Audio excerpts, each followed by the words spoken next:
So, ito, yung binigay na problem ni ma'am. So, dito sa circuit na to, is parallel siya and meron din siyang series. So, paano natin nasabi yun? Kasi kapag series, mula sa other end, papunta sa another end, so from positive to negative, diretso lang dapat yon kung series siya. Kaso dito, imbes na mula dito, diretso lang siya ng flow, nahati siya. Pagdating dito, pupunta pa yung iba dito, tapos may iba dadaan dito. Pwede silang mag-shortcut. Kaya, parallel siya. So, papasimplehin natin. Gagawin lang natin siyang series. So, parang, i-solve out natin tong mga to, tapos i-combine siya dito. Para yung, maging ganito na lang kasimple yung circuit natin. So, una, itong R3, 4, and 5. Combine natin sila para mas mix natin sila dito. And, tawagin silang RA. Ayun yung group nila. R3, 4, and 5. RA silang lahat. So, kunin mo yung sum nitong mga to kasi pagsasama-samahin nga natin. So, 600 plus 1200 plus 1800 is 3600. Calculate nyo if gusto nyo counter-check. Then, sunod is yung dito, since nakuha natin yung value ng RA, i-add na natin siya dito, i-combine na natin siya kay R2. So, ngayon, para makombine natin siya, mayroong two ways on paano mo siya isosolve. Or, ito na lang gamitin natin para nalilito ako. So, basta ito yung gagawin ko. Tapos, I think may another way si ma'am dito. Ewan ko kung may another way siya. Pero if gusto niyo yung way niya dito, pwede niyo naman gawin. Or baka sa kabila yun. Hindi ko sure. Pero if iba, yung nakita nyo sa paper ni ma'am, tas dito, pili na lang kayo ng prefer mo na i-gamitin for solving. Pero sa akin, ito. So, i-combine mo lang naman yung value ng resistance dito sa R2, since sa kanya natin siya i-combine. Tapos yung value na nakuha natin kay RA, which is 3600, which is ito na yon, tong family na to. So, yung 3600, ilalagay lang natin siya ng 1 sa taas. Kasi, di ba yung kanina kong sinabi dito, ito yun, no? Kasi inversely proportional or indirectly proportional sila. Kaya, kailangan siyang ilagay ng numerator na 1. So, 800 plus 1 over 3600. Ay. And ito yung nakuha sagot. Ito na yung R2B. Kapag sinabi naman natin RB, kasama na sa family C ay R3, 4, 5. Kasama na dito si 2. So, masimplify na natin sila. So, bali, 4 na to na individual resistance na kinumbay natin dito. So, yung magiging itsura na ng circuit natin is like this.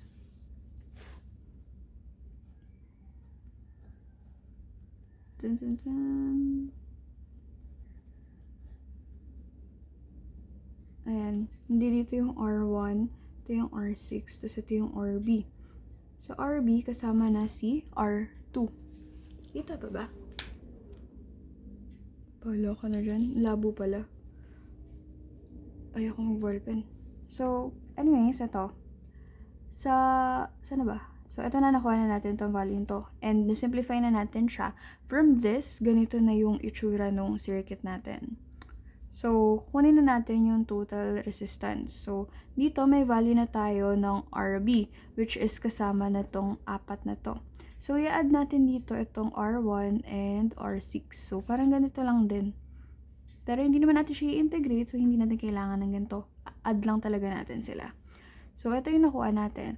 3882.76. Ito yung RT, yung total resistance sa buong circuit. So, ayun na yun. Nakuha na natin siya. So, ngayon, next naman natin is yung total current.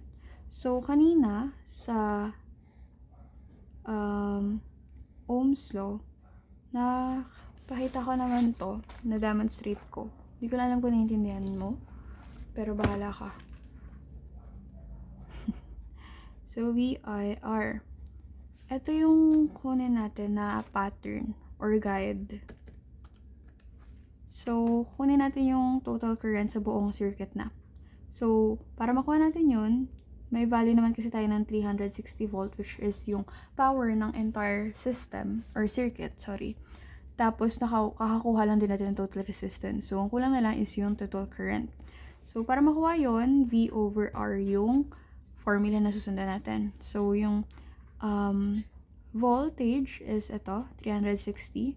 Tapos, yung resistance naman, yung RT, is ito. Yung 3,882.76 omega. I think dito ano yan? Ay, hindi. Akala ko nag-round off. Pero yeah, mag-round off ka pag kailangan. So, ito yon. Double check natin 360 divided by 3882.76. And the answer is 0.0927. And hanggang doon na lang.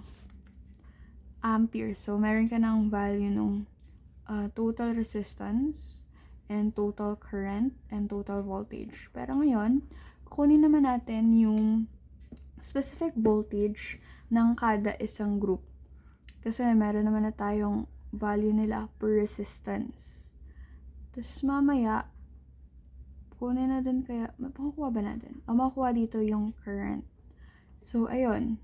Dito tayo sa voltage muna. Yung individual voltage. Kasi kailangan ng formula ng individual voltage bago makuha yung current.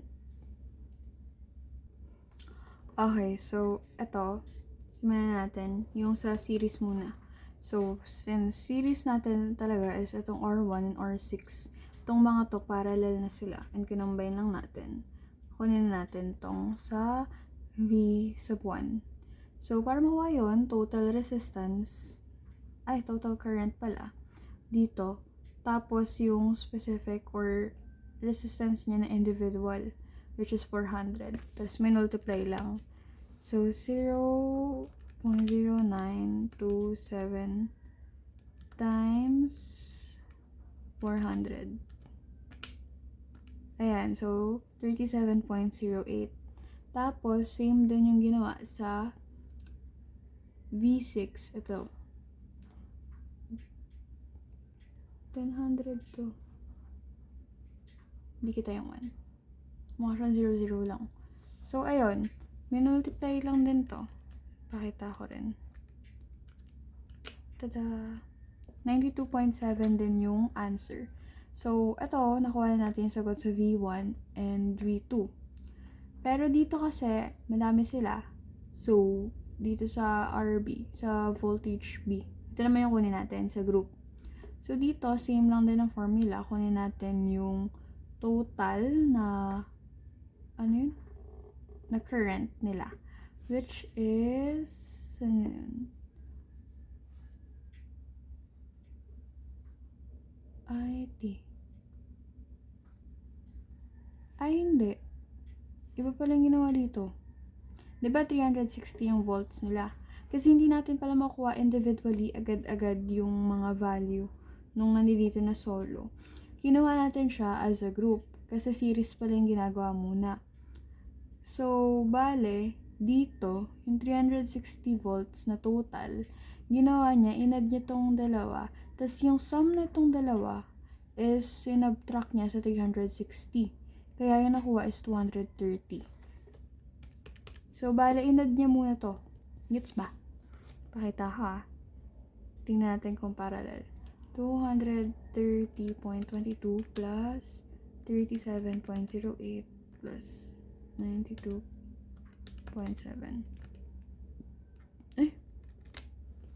230.22 plus 92.7 plus 37.08. Ayan, 360 din siya. So, mamaya pa pala, dito pa pala makuha yung individual na ano nila kapag nakuha na natin yung current nila as group din. So, dito kinuha lang natin siya as a group, hindi pa yung individual na voltages nila. So, after nyan, kukunin natin yung current na parallel. Si I2 and yung RA lang. Hiniwalay natin sila dito. Like, individual. Dito na natin simula na parang i-dismantle yung group na to. Yung B. Dapat B lang pala to kasi kapag R may resistance. So, anyway, ito yung formula niya. I is equals to V over R. And then yung 230, ito yung I. Saan yung I voltage pala to. Pangit ang sulat. Ito siya. Yung voltage ng part B, which is kasama pa siya dito. Tapos, nilagay dito yung resistance niya, which is 8000, which is equals to 0.288. Tapos, dito naman yung 230.22, same lang siya dito, kasi pareho lang naman silang part B, 4. Pero itong 3600, itong tatlo na lang to. So, 0.6394. Ganun. So, kunin natin yung individual current nila. So, si I1 and I6 equals na sila, which is ito na yun. Ito kasi yung current ng buong system. Pare-pareho. Dito lang naman nag-iiba. So, sa I2, ito is ito. Tapos, itong IA is ito, which is ito lang yan. So, voltage naman, kunin na natin yung formula nila individually. Itong group A. Which is ito, I times R. And then yung I ng grupo na to, itong tatlo lang, ito na yun.